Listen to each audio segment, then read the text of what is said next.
안녕하십니까. 성기영의 경제쇼 아나운서 성기영입니다. 올 상반기 내내 부진한 주가 흐름을 보였던 2차전지 종목들이 8월 들어서 반등하고 있는데요. 최근 중국의 리튬 공급 조절 소식에다가 에너지 저장 장치 수요 확대까지 맞물리면서 연기금이 2차전지 관련 종목들을 대량 매수하고 있다고 합니다. 앞으로 중국 정부의 공급량 조절로 리튬 가격 상승이 이어지고 또 미국 관세로 인한 중국산 배터리에 대한 규제가 진행될 경우 국내 2차전지 업계 호재가 될 것으로 기대되고 있는데요. 전기차 캐즘으로 하락을 거듭했던 2차전지 주가가 오랜만에 반등에 성공할지 개인 투자자들을 위한 투자 전략 살펴보겠습니다. 중국이 올해 초 챗 GPT에 맞서서 자체 AI 서비스인 딥시크를 출시해서 큰 반향을 일으켰었는데요. 최근에는 중국이 미국의 AI 반도체 의존도를 줄이기 위해서 내년에 AI 반도체 생산량을 현재 3배로 늘릴 계획이라고 합니다. 점점 치열해지는 AI 경쟁 속에서 중국의 AI 경쟁력은 어느 정도인지 잠시 후 자세히 살펴보고요.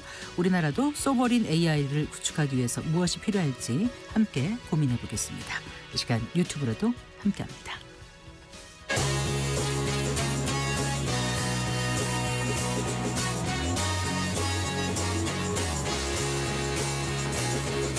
경제 시야를 넓혀드립니다. 투자의 지름길을 안내합니다. 돈 되는 정보를 발견하는 시간. KBS 1라디오 경제쇼. 4시 현재 전남 담양군, 강진군, 신안군 그리고 경북 영덕군, 울진군, 강원 횡성군 지역에 폭염 경보가 발효됐습니다. 이 지역에 계신 분들 야외 활동 가급적 삼가해 주시고요. 온열 질환 예방에 각별히 유의해 주시기 바랍니다. 4시 7분입니다. 먼저 오늘의 주요 경제 뉴스부터 살펴볼까요? 경제 뉴스 브리핑 손석우 경제평론가와 함께합니다. 어서 나오십시오. 네, 안녕하세요. 안녕하세요. 자, 오늘 증시는 하락세로 마감했네요. 네, 좀 의외긴 했습니다. 간밤에 이제 뉴욕 증시가 엔비디아 실적 그 영향으로 강세로 맞췄거든요. 기술주 전반에 대한 투심이 괜찮았어요. 그래서 네. 오늘 장 초반에는 사실 강세로 다 코스피 코스닥 강세로 출발했는데 오전장에서 이제 외국인 매도세가 확대되면서 결국 버티지 못하고 한 오전 11시경 정도 약세로 전환을 했습니다. 네. 종가는 오늘 코스피가 0.32% 하락한 3,186.01에 코스닥은 0.19% 하락하면서 796.91에 거래를 마쳤습니다. 오늘 개인과 기관이 이제 매수 우위긴 했는데 외국인이 이제 매도세가 좀 확대가 되면서 버티지 못하고 하락세로 전환을 했습니다. 네. 유가증권 시장 보면 시가총액 상위 종목들 대부분 오늘 좀 내림세를 보였고요.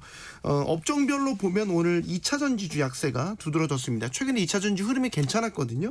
오늘은 LG에너지솔루션이 3%대 약세를 나타내기도 했고요. 네. 이 밖에 오늘 SK하이닉스는 보합에서 이 밖에 삼성바이오로직스, 하나에어로스페이스, 현대차 주가 등은 약세를 나타냈습니다. 지금 어느덧 8월 마지막 거래일이었거든요. 그러네요. 네. 예. 8월 증시가 전반적으로 부진했습니다. 그러면서 거래량과 거래 대금 다 급감을 했어요. 최근에 일평균 거래 대금이 코스피의 경우에는 10조 원을 밑돌 때가 많았습니다. 네. 6월 같은 경우는 일평균 거래 대금이 15조 원을 넘었거든요. 그때와 비교하면 확연하게 시장의 활력이 좀 꺼진 그런 모습이고요. 아무래도 이제 관세 불확실성, 정책 불확실성 등이 지금 완벽히 해소되지 않은 가운데 다음 달에도 지수는 당분간 보합 내지 약세 흐름을 보일 것이라는 전망이 지배적입니다. 네. 자, 이재명 정부의 첫 예산안이 편성됐습니다. 일단 대체적인 윤곽을 보니까 얼마예요? 지금 첫 예산안 사상 처음으로 700조 원대 넘어섰습니다. 예. 이제 이재명 정부의 색깔이 들어간 첫 예산안이라는 점에서 관심이 모아졌죠. 기조를 보면 이제 전면적인 확장 재정으로 돌아선 겁니다. 오늘 국무회의를 통해서 확정된 2026년 예산안을 보면 일단 내년도 총수입은 전년보다 22조 6천억 원, 3.5%가 증가한 674조 2천억 원으로 편성이 됐습니다. 국세를 7조 8천억 원 더 걷고 기금 같은 세배 수입을 14조 8천억 원 더 네. 늘려 잡았습니다. 그런데 지출 증가분이 더 큽니다. 총 지출은 54조 7천억 원, 8.1%가 늘어난 728조 원으로 편성됐습니다. 2022년도 예산안 이후 4년 만에 가장 높은 증가율이고요. 네. 무엇보다 전임 윤석열 정부에서 실시했던 이른바 2%대의 긴축 재정을 끝내고 확장 재정으로 돌아섰다라는 것을 보여준 겁니다. 신규 예산을 확보하기 위해서 이번에도 27조 원에 이르는 고강도 지출 구조 조정은 이루어졌습니다. 총 지출 증가분의 약 절반에 달하는 역대 최대 규모이고요. 세입 여건이 빠듯한 상황이기 때문에 불필요하거나 성과가 상대적으로 떨어지는 1,300여 개 사업을 폐지하는 등 과감한 구조조정을 한 게 눈에 띕니다. 특히 네. 또 윤석열 정부에서 많이 늘어났던 ODA 공적개발 원조 예산이 대폭 감액됐습니다.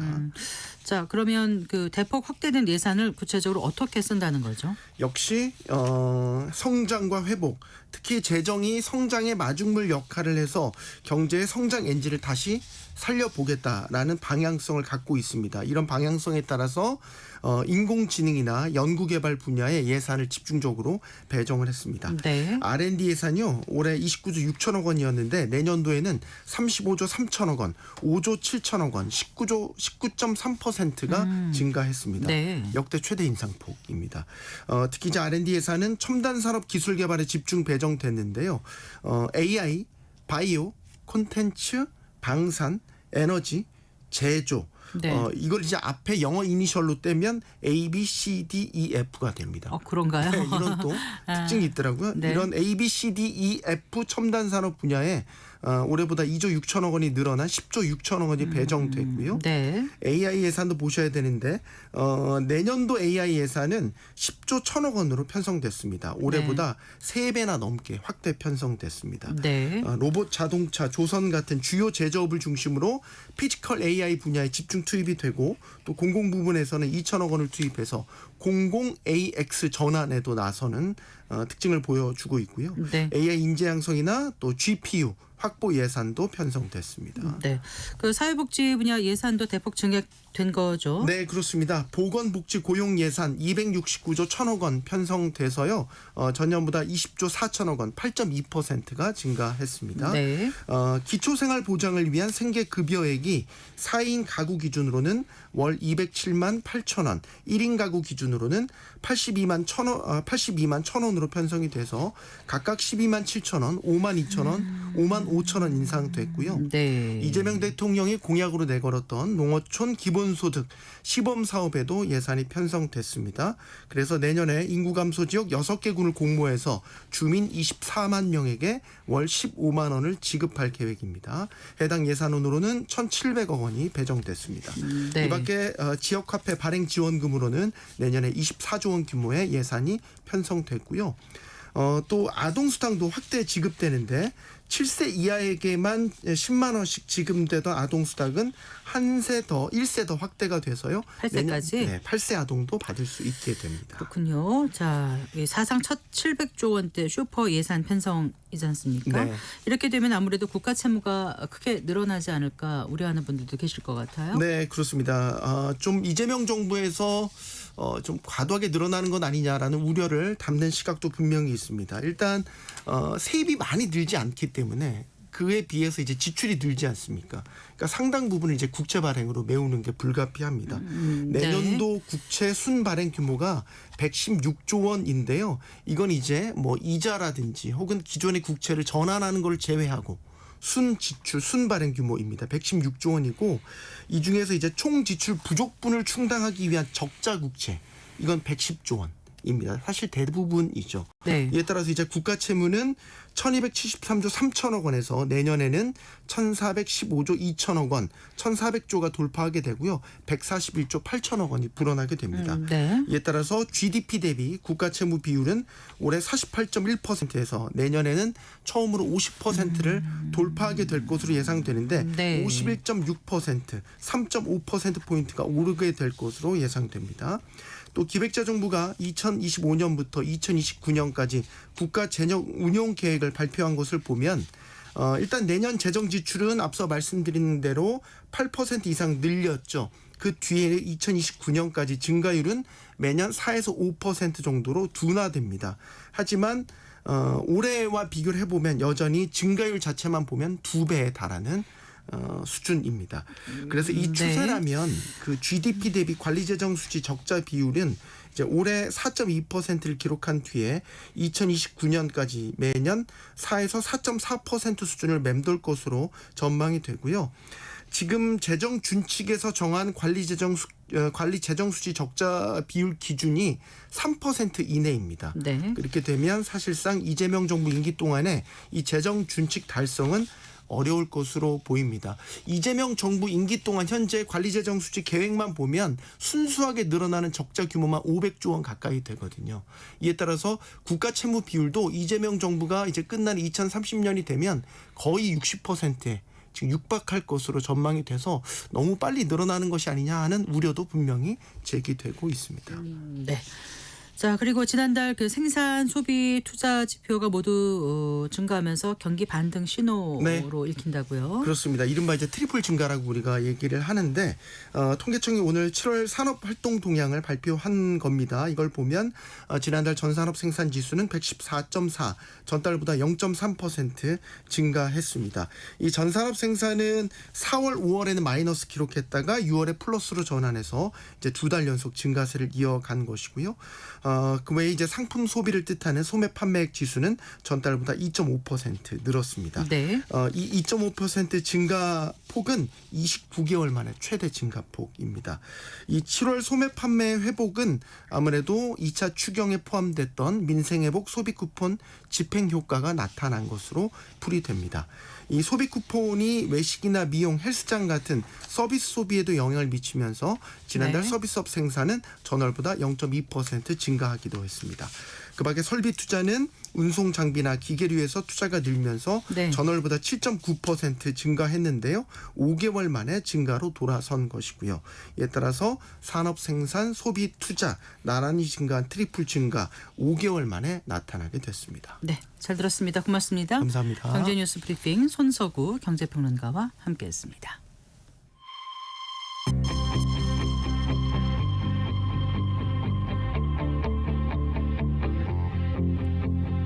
경제 전문가의 원포인트 레슨. 꼭 알아야 할 정보와 이슈를 알기 쉽게 풀어드립니다. 대한민국 경제 고수와 함께 투자의 맥을 짚는 KBS 1라디오 경제쇼. 진행의 성기영 아나운서입니다.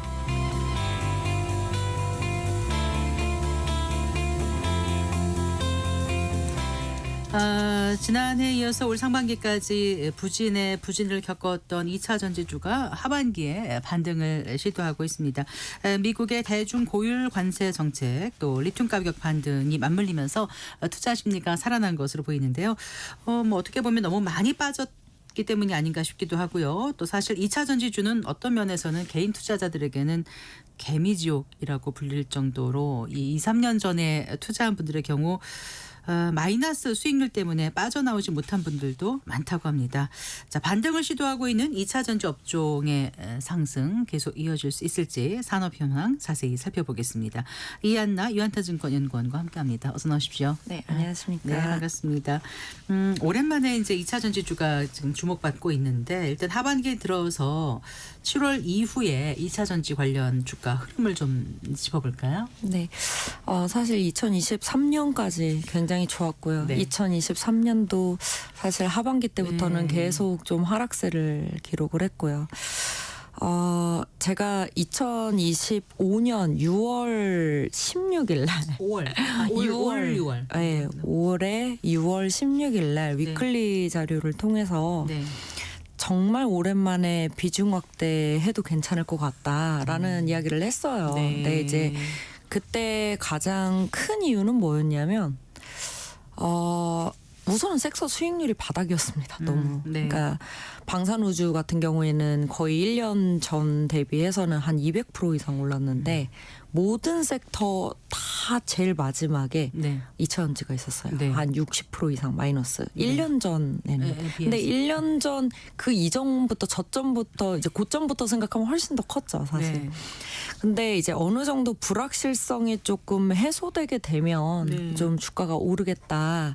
왜냐하면 너무 섹터 수익률이 바닥이기 때문에 이제 긍정적인 시그널을 받아들일 때가 되지 않았나. 정책 불확실성만 해소가 되면. 네. 그래서 그때가 딱 AMPC 발표될 때가 한 7월, 네. 4일 요 네. 정도였어가지고 6월부터는 조금 비중 확대로 가고 아. 다만 트레이딩을 하자.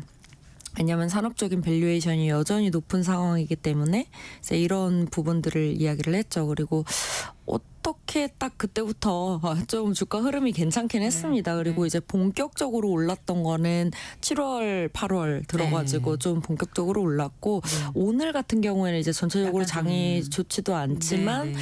그동안 또 주가를 끌어올렸던 리튬 가격이 조금 꺾이기 시작을 아, 했어요. 네. 예. 그러면서 동시에 조금 하락세를 최근에는 오늘은 좀 보이고 있다. 다만 뭐 저는 한 3분기 실적 시즌까지는 그래도 괜찮지 않겠냐 이렇게 바라보고는 그럼 있습니다. 6월 16일 그때 이제 비중 확대를 하라라고 네. 하셨을 때 어느 정도 오를 거로 생각을 하셨습니까? 뭐 상승폭까지 저희가 예상하기는 어려워요. 왜냐하면은 2차 전지 쪽은 저희가 이제 상승폭으로 얘기를 하려면 밸류에이션이 나와줘야 되거든요. 네. 근데 밸류에이션이 저점일 때도 비쌌어요. 왜냐하면 적자를 계속 기록을 하고 네. 있고 2026년 뭐 내년을 보더라도 사실은 불확실성이 조금 커진 상태였기 때문에 네. 이게 상승폭으로 보기는 어렵지만 제가 이제 3분기 실적 시즌까지 트레이딩을 하자 뭐 이렇게 말씀을 드렸던 거는 사실은 저점 대비해서 한 번 오르면 한 5, 60% 이상 올라요. 여기 네. 섹터가 워낙 시가총액도 크기 때문에 네. 그래서 그 정도 폭은 보고는 있었습니다. 네. 다만 저점 대비해서 지금 한 40%또 올랐어요. 네. 평균적으로는. 그래서 네, 조금 지켜는 봐야 될 것 같습니다. 2차 전지 상장지수 펀드 같은 경우는 뚜렷한 반등세 보이고 있고 예, 뒤늦게 이렇게 들어가셨던 분들은 좀 괜찮으실 것 같기도 한데 네네네. 네. 그래요. 이제 하나씩 좀 더 살펴보겠습니다. 아까 2025년 6월 16일 내셨을 때 그 1년 전보다 한 60% 빠져 있는 상태라고 하셨잖아요. 그렇죠. 딱 네. 1년 전보다는. 네. 네. 그럼 그 전에 2023년 여름 그 전에 아주 최고점을 찍었을 때에 비하면 지금 몇 퍼센트 정도 거의 빠졌다고 봐요? 100%. 거의 90몇 프로 빠졌습니다. 예. 주위에 갖고 계신 분들 얘기를 들어보니까 도저히 팔 수가 없다. 이거는 네. 이거 확정을 짓는다는 게 너무 눈물 나는 거라서 들여다보지도 않는다고 하는데 지금 좀 오른다고 해서 뭐 얼마나 올랐어? 너무 많이 손해를 봤기 때문에 맞아요. 예, 그런 분들이 많으시거든요. 여전히 주가가 낮은 거죠. 그때 비교하면. 근데 그때랑 조금 비교할 수는 없을 것 같아요. 네. 그때는 여러 가지가 많이 합쳐졌습니다. 사실은 그때는 원래 저희가 리튬 가격이 오르면 뭐 좋진 않아요. 물론 급등을 하면은 재고평가 이익으로 잡히기 때문에 그런 네. 부분들은 긍정적이기는 한데 네. 이제 수요를 누르는 부분들이 좀 있거든요. 그런데 그때 당시만 하더라도 저희 바이든 정부의 2022년 8월에 바이든 정부의 IRA가 처음 등장을 한 인플레이션 이후에 단축법안. 네, 2023년에 정말 미국 안에 있는 자동차 기업들의 수주가 몰렸을 때였어요. 네, 네. 게다가 이제는 중국 쪽을 제외를 하고 우리나라 기업들이 수주를 다 받다 보니까 네, 네. 이게 가격 협상에 있어서도 굉장히 긍정적이었었고 수주도 많고 네. 그러면 리튬 가격이 올라도 그러니까 수요도 많았던 거예요. 네. 그래서 이렇다 보니까 리튬 가격이 오르면은 이익률도 높아지고 외형도 높아지고 이런 모든 것들이 복합적이었었기 때문에 네. 그 정도는 지금은 쉽지는 않다라고는 보고는 있습니다. 다만 웬만하면 회복을 했으면 좋겠지만 예, 그래도 아직은 뭐 한 달 정도는 업사이드 여력은 좀 있다라고는 보고 있습니다. 그럼 최근 들어서 2차 전지주가 상승세를 보이는 이유는 어떻게 지금 분석하세요? 우선은 앞서 말씀드린 것처럼 수급이 제일 컸습니다. 네. 수급적으로 너무 빈집이었었기 때문에 여기에서 이제는 섹터 순환매가 조금 일어나는 측면에서 가장 하이 섹터로 조금 몰리는 측면이 있었다. 네. 그리고 두 번째로는 불확실성이 뭐 관세부터 여러 가지 나올 게 다 나왔던 거죠, 사실은. 네, 그래서 네. 더 이상 우리의 기대를 더 바닥으로 끌고 갈 만한 이런 정책이 이제는 나오지는 않은 것 같아서 네. 생각보다 조금 긍정적이기도 했고요. 네. AMPC 같은 경우에는 FEOC 그대로 유지가 됐었기 때문에 네, 네. 중국 쪽이 계속 제재가 되겠다라고 네. 봤었고 마침 또 시그널로 테슬라가 원래 ESS 수주를 우리나라 기업들한테 에너지 안 저장 장치. 주는데 네.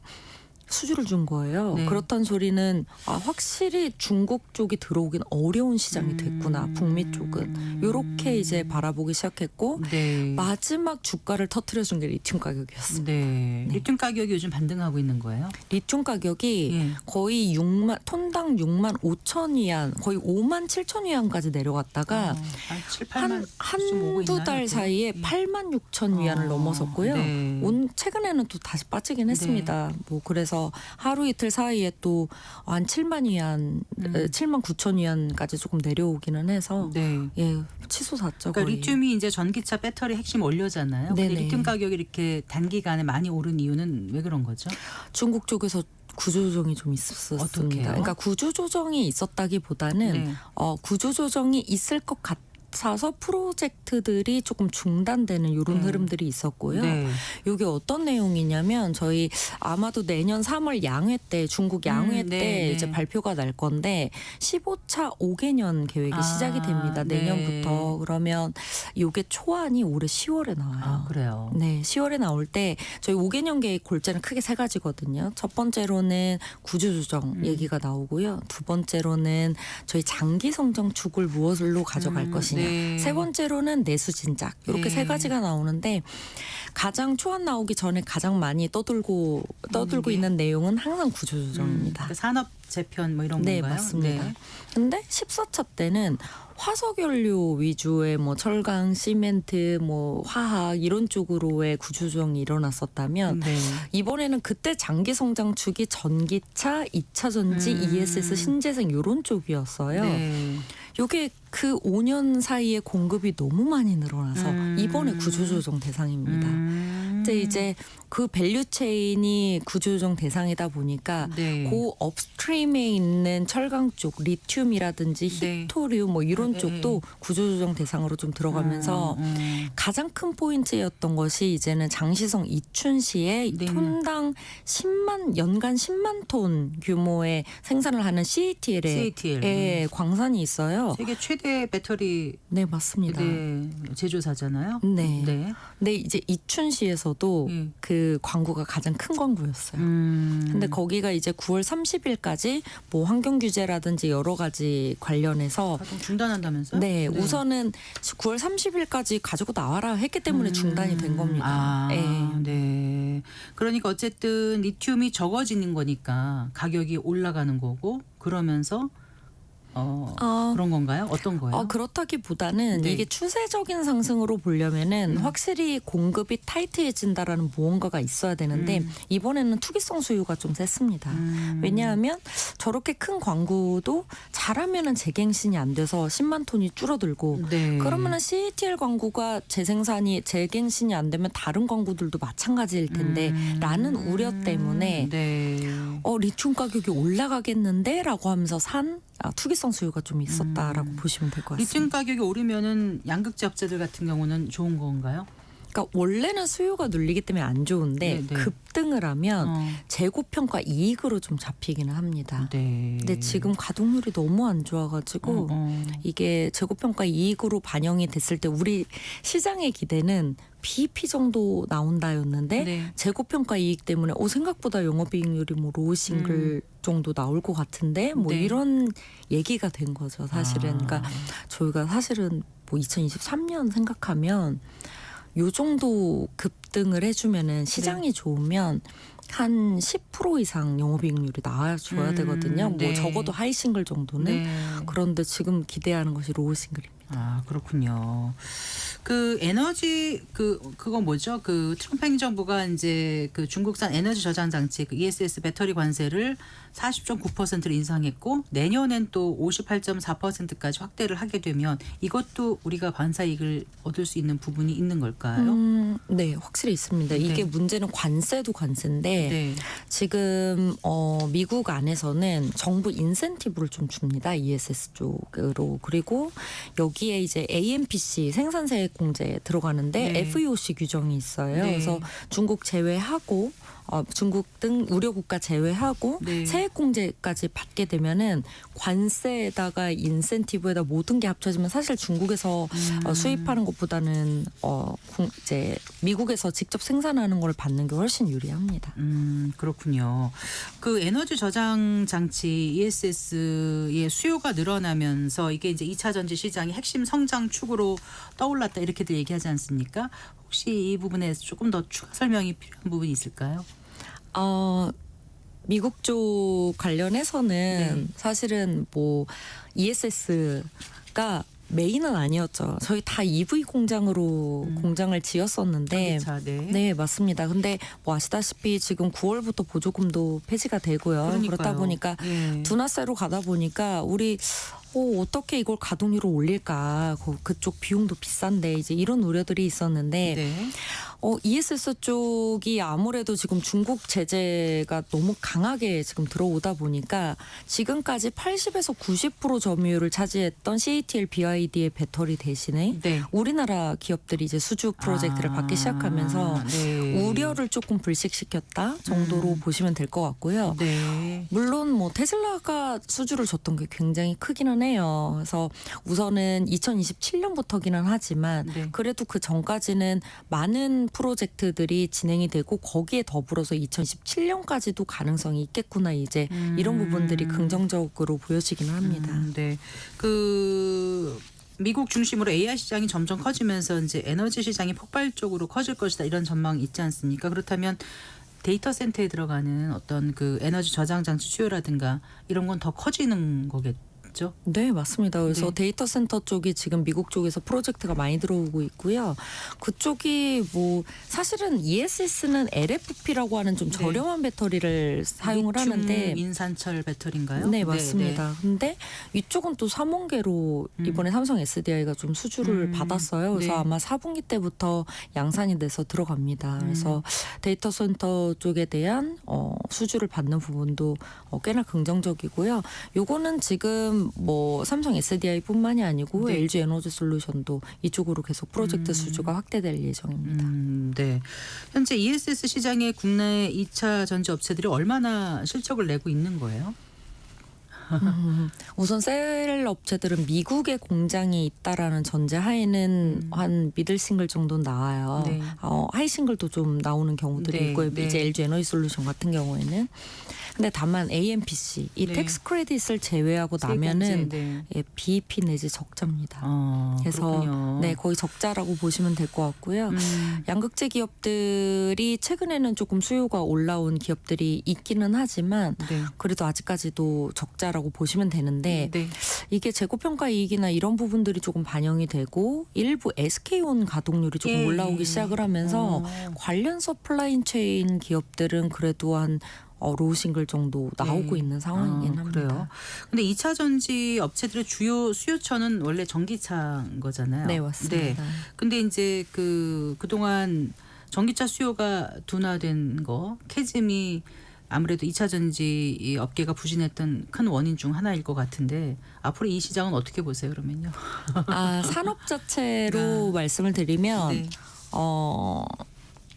산업의 캐즘이 풀리는 그 순간을 저 2028년 하반기로 보고 있습니다. 28년 하반기면 네. 3년 뒤내 하고? 네. 왜 그렇게 보시는 거예요? 우선은 첫 번째로는 기술입니다. 이게 생각보다 기술이 성숙화되었기 때문에 저렴한 배터리를 사용을 해서 가는 거다라고 생각하실 수가 있는데 이게 스탠다드 레인지가 있고 롱 레인지가 있어요. 저희 주행거리 기준으로. 근데 스탠다드 레인지까지는 LFP가 적용이 가능해요. 약간 좀 싼 거. 네. 그걸 적용했을 때 자동차 기업들이 보조금 없이도 이익이 나옵니다. 그런데 롱레인지에 적용되는 3원계 배터리 NCM, NCA 네네. 같은 우리나라 기업들 예, 예. 배터리 같은 경우에는 보조금이 없으면 경제성이 안 나옵니다. 그래서요? 그래서 요거를 맞출 만한, 그러니까 보조금 없이도 경제성이 나올 만한 배터리 기술을 지금 개발 중이고, 네. 그게 지금 대표적으로 4680 테슬라의 4680 배터리에 네. 건식 전극 공정이 적용이 됐을 때거든요. 네. 그게 양극화 물질까지 건식 전극 공정이 적용이 돼서 네. 경제성이 나오는 시점을 저는 2028년 2028년. 하반기로 보고 있습니다. 아, 그렇군요.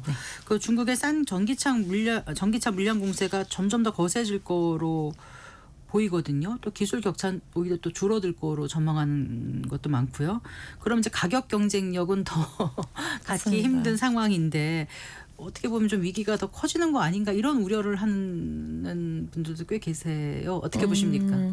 우선은 장기적으로 봤을 때는 플레이어들이 좀 재편이 된다면 우리나라에서 살아남는 기업 중심으로 해서는 외형 성장이 굉장히 가파를 수 있다라고 네. 보고 있습니다. 우선은 저가형 배터리는 지금 말씀드렸듯이 롱레인지 커버가 조금. 되려면 네. 좀 오래 걸려야 되고, 그 사이에 4680 배터리가 만약에 경제성을 확보를 하게 된다면 네. 사실상은 삼원계가 이쪽 시장을 계속 장악하면서 네. 가지 않을까 이렇게 보고 있습니다. 네. 그러면 요 일부 플레이어들이 재편이 됐을 때 롱레인지 중심으로 해서는 국내 기업이 거의 이제 장악을 하면서 가는 시장이 될 거라고 저는 보고 있어서 네. 이게 시장의 그 구분이 좀 다르다라고 보셔야 될 것 같습니다.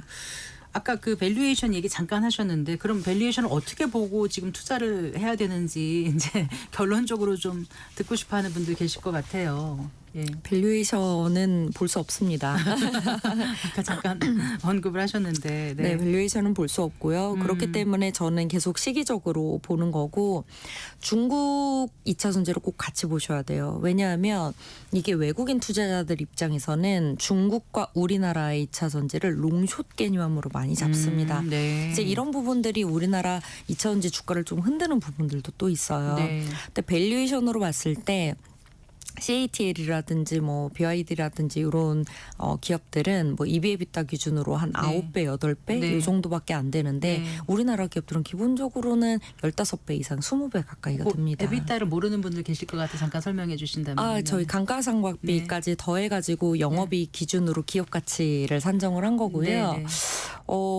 이제 사실 에비타를 사용을 하는 이유는 그러니까 그만큼 이익이 조금 안 나오고 성장기에 있는 산업 네. 중심으로 해서는 조금 밸류에이션을 조금 낮추기 위해서 그걸 네. 좀 사용을 한다라고 보시면 될 것 같습니다. 네.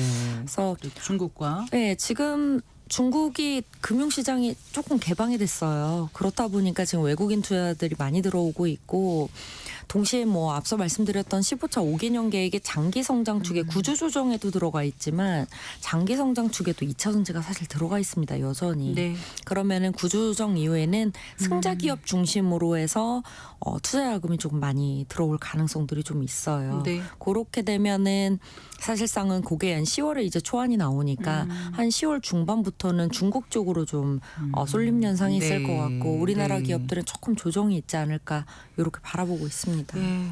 최근 기관에서 좀 많이 사들이고 있다고는 하는데 글쎄요. 이제 고점에서 산 투자자의 경우 정말 어떻게 해야 될지 모르고 있다가 흔히 말하는 지금 물타기라도 조금 해볼까 그렇게까지 하는 분들이 많으실까 싶기도 하고, 그런 분들한테는 어떤 조언 해주시겠습니까?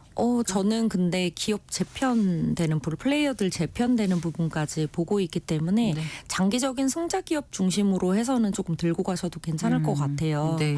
그런데 이제 저희가 대부분 물려 있으신 분들이 이제 대부분 소재를 많이 들고 양극재 맞아요. 소재 쪽을 양극재. 많이 예, 들고 맞아요. 계셔서 조금 조심하셔야 될 것 같습니다. 조심한다는 건 어떻게 하면 좀 비중을 조절을 해야 되지 않을까. 그래서 저는 이제 뭐 LG 에너지 솔루션이나 뭐 포스코홀딩스, LG 화학 뭐 이런 쪽은 되게 장기적으로는 지금 당장 힘들 수는 있겠지만 장기적으로는 계속 이제 경쟁력을 가지면서 갈 수가 있기 때문에 네. 플레이어들 재편 얘기가 나왔을 때 계속 업사이드를 보면서 갈 수 있는 기업들이라고 보고 있고요. 네. 지금 뭐 양극재 쪽이다라고 하면 뭐 LNF, 에코프로비엠, 에코프로비엠, 포스코 네. 퓨처엠 뭐 이런 쪽이 될 될 텐데 포스코 퓨처임은 정말 장기적으로 보셔야 될 것 같고요. 에코프로 BM 같은 경우에도 사실상은 뭐 지금 ESS, SDI ESS랑 SK 온 중심으로 가는 거기 때문에 네, 네. 아마도 4분기 때부터는 조금 힘들 수 있다. 네. 그러니까 좀 비중 조절이 필요하다라고 보고 있고 네. 상대적으로 LNF 같은 경우에는 지금 테슬라 모델 Y 수요라기보다는 신차 출시 네. 효과 때문에 지금 공급이 나쁘지는 않고 재고평가 이익까지 봤을 때 올해까지 보기에는 LNF가 나쁘지는 않습니다. 근데 뭐 저는 누누이 말씀드리는 게 지금 중국하고 롱숏 개념으로 잡히게 되면 10월 초반부터는 비중 조절 좀 들어가긴 하셔야 된다 이렇게 보고 그 있습니다. 섹터나 종목을 떠나서 주식을 거래할 때 손절 한다는 건 어떻게 접근하는 게 괜찮다고 손절이요? 보세요? 네. 참 쉬운 일이 아니에요. 근데 이거를 아주 장기적으로 가져갔을 때 경쟁력이 얼마나 있느냐를 볼 수밖에 없을 것 같고요. 네. 그래서 좀 한 9월까지는 괜찮을 것 같은데 다른 섹터로의 이런 수익률 조절도 조금 필요하지 않겠냐 이렇게 보고는 있습니다. 알겠습니다. 잘 들었습니다. 고맙습니다. 네, 감사합니다. 이한나 유한타증권 연구원과 함께했습니다. 감사합니다. 감사합니다.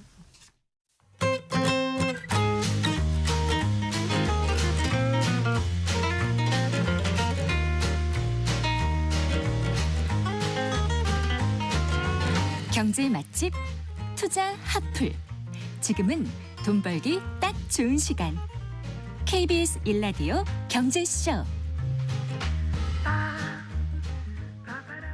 4시 40분입니다. 디지털 기술의 혁신으로 새롭게 창출되는 상품과 서비스가 우리 경제와 일상에 미치는 영향에 대해서 알아보는 순서입니다. 디지털 이코노미 오늘도 KDI 한국개발연구원 김동영 박사와 함께하겠습니다. 어서 나오십시오. 안녕하세요.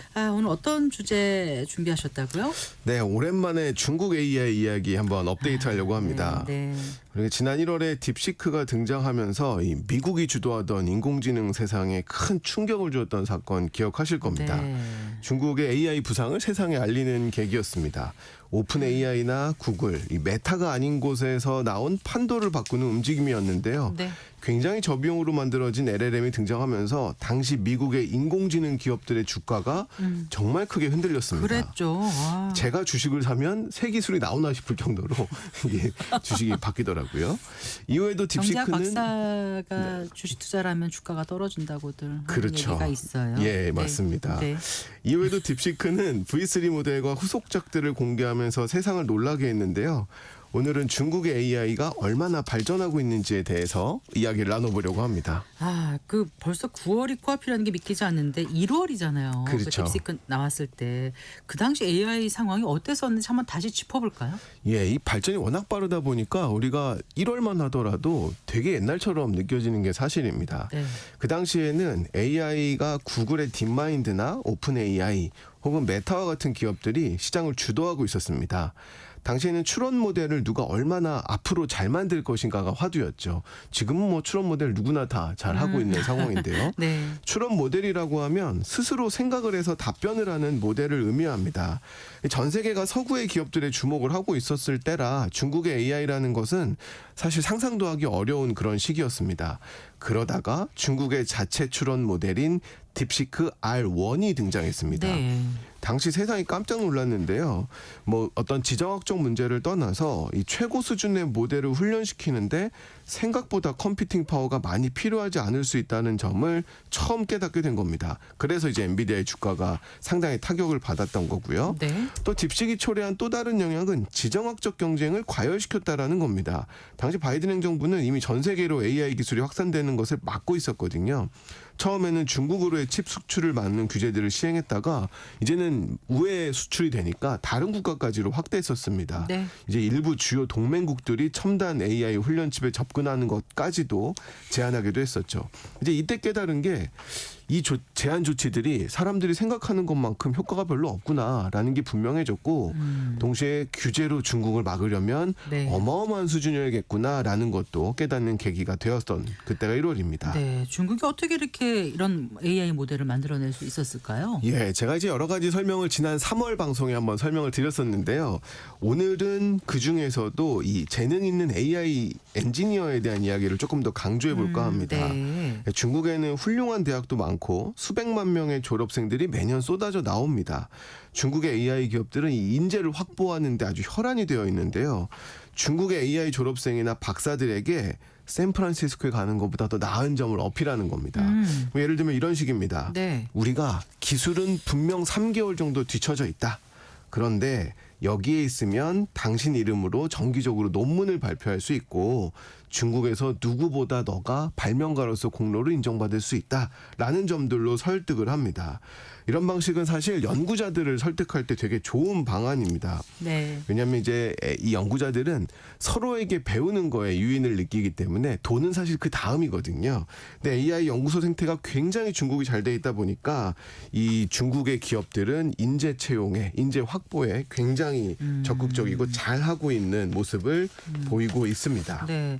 그 인재 말고 또 어떤 요인이 있었을까요? 예, 요즘에 이제 그 AI와 관련해서 굉장히 중요한 것들이 에너지 인프라입니다. 맞습니다. 예. 전력이 부족하면 사실 아무리 좋은 알고리즘이 있어도 돌릴 수가 없거든요.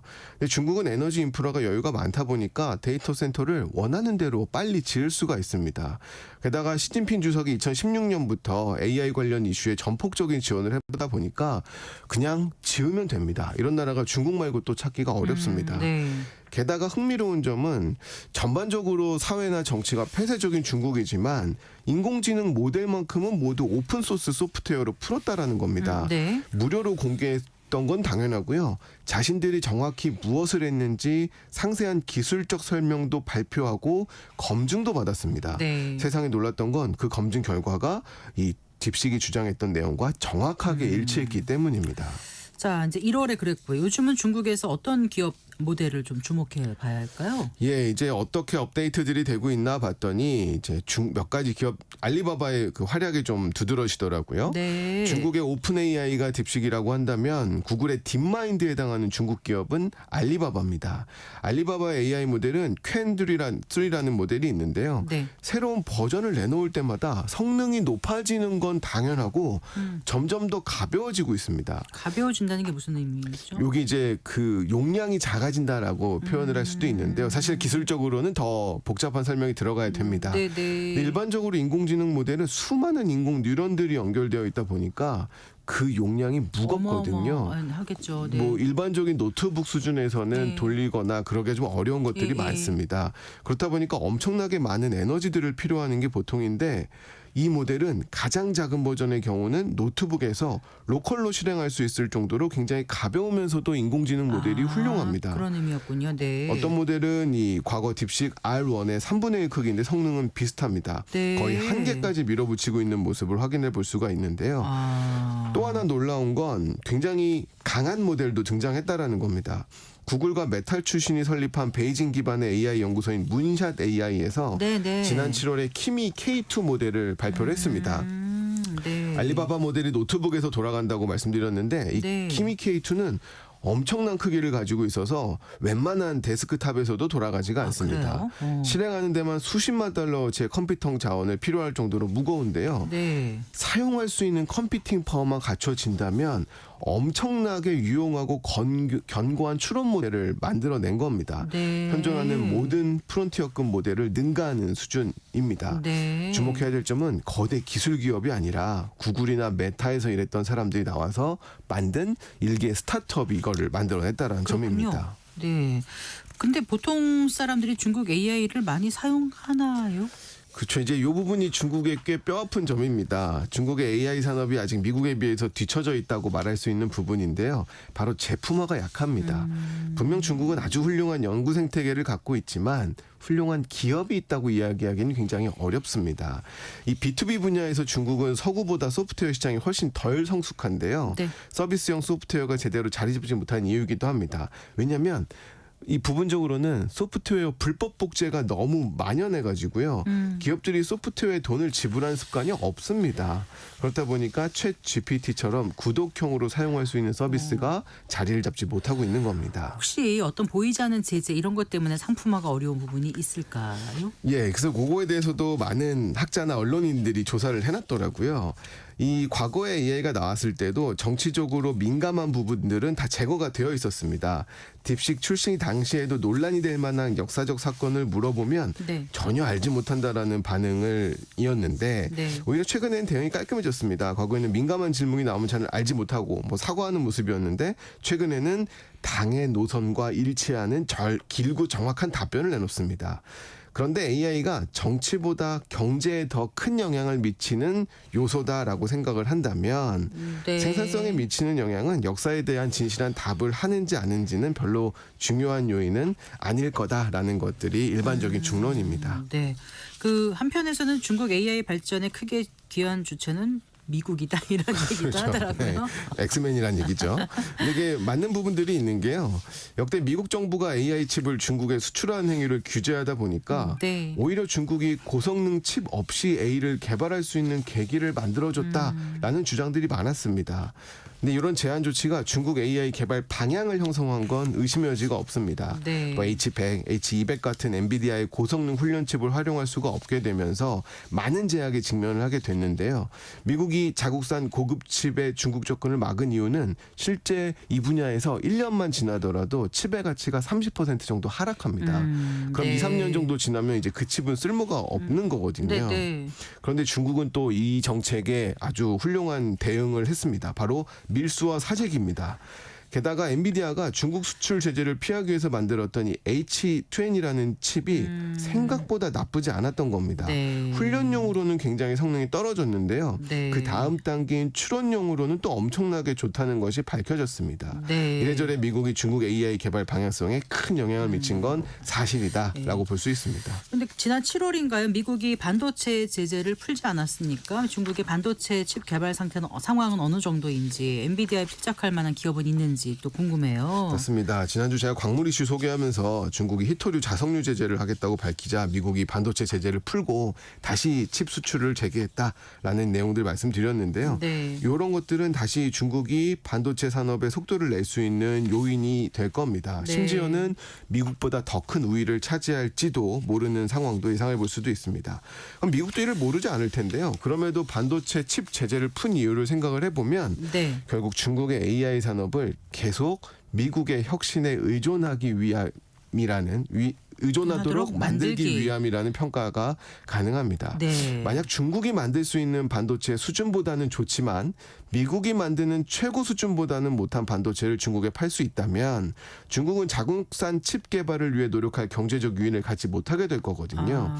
결국 미국은 중국의 소프트웨어 AI 산업이 번성하는 것을 막을 거냐 아니면 중국의 하드웨어 AI 산업이 번성하는 것을 막을 거냐를 선택해야 되는 상황에서 하드웨어 AI 산업의 번성을 막은 전략을 펼친 거다라고 해석할 수가 있습니다. 그러면 지금 반도체 칩 개발은 어떤 정도의 상황이 와 있습니까? 예, 이제 엔비디아에 필적할 만한 기업들이 조금 보이는데요. 물론 필적한다라는 표현보다는 그런 특성을 가진 기업들이 좀 보입니다.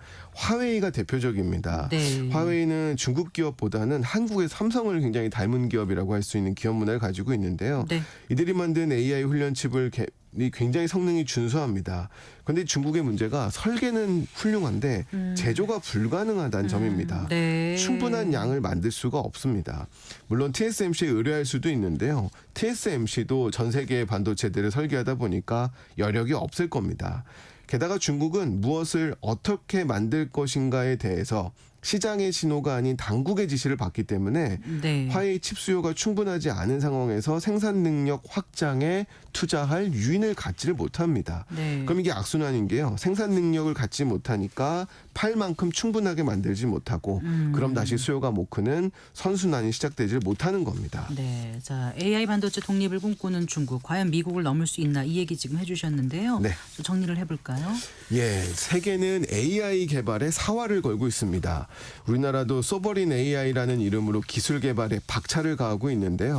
지난 7월에 미국이 AI 전략을 발표한 이래로 중국과 일본, 한국, 인도 등 많은 국가들이 AI 전략을 발표하고 있습니다. 그럼에도 미국과 중국이 AI 산업을 리드하고 있고 앞으로도 리드할 겁니다. 네. 미국이라고 고민이 없는 건 아닙니다. 현재 AI 경쟁력을 유지하기 위해서는 엄청난 투자가 이루어지고 있는데 GDP 성장에 기여한 바를 따져보면 AI 혼자서만 40%가량이라고 판단을 하고 있습니다. 네. 과거에는 기업들이 자신들의 현금 보유액에서 투자를 진행했는데 이제는 그것만으로도 부족해서 차입에 의존하고 있고요. 이건 다른 산업으로의 자금이 흘러들어가지 못하는 상황을 만들면서 미국 네. 경제의 다른 부분들을 약화시킬 만큼 문제 요인임에도 불구하고 AI에 많은 자원을 투입하고 있습니다. 이렇게 사활을 걸고 AI 경쟁력 개발에 매진하고 있는데 미국조차도 우리나라는 어떻게 해야 될까요 앞으로? 네. 맞습니다. 이제 우리나라도 AI 경쟁력 제고를 위해 더 많은 종합적 노력이 필요한데요. 법적 토대를 고려를 해야 됩니다. 그래서 우리가 미국 AI 기술이 한국 반도체 의존도를 높인다거나 섹터별에 특화된 AI를 개발하는 게 AI 주권 확보의 또 다른 모습입니다. 국산화가 아닌 자주화가 네. AI 주권 확보의 핵심이라는 시각을 갖는 게 중요하다는 말씀 드립니다. 알겠습니다. 잘 들었습니다. 고맙습니다. 감사합니다. 네, KDI 한국개발연구원 김동영 박사와 함께했습니다. 마칠 시간입니다. 성기영의 경제쇼 오늘 순서 여기까지입니다. 아나운서 성기영이었습니다. 고맙습니다.